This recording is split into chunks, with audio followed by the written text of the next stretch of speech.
Hi friends, இது புதன்கிழமை காலையில். இன்றைக்கி நான் அஷிதாக்கு என்ன லஞ்ச் பேக் பண்ணேன்னு பார்க்கலாமா?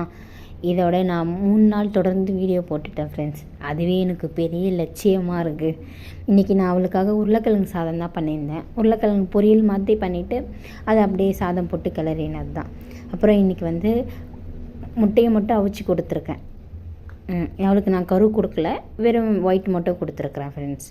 அப்புறமா ஸ்நாக்ஸுக்காக மாதுளப்பழமும் கொய்யாப்பழமும் வச்சுருக்கேன். மாதுளப்பழம் வேண்டான்னா சரி கொடுத்து விட்டுருக்கேன், சாப்பிட்டுட்டு வந்துடுவான்னு ஒரு நம்பிக்கை. இதெல்லாம் அப்படியே லஞ்ச் பேக்கில் எடுத்து பேக் பண்ணிடலாம்.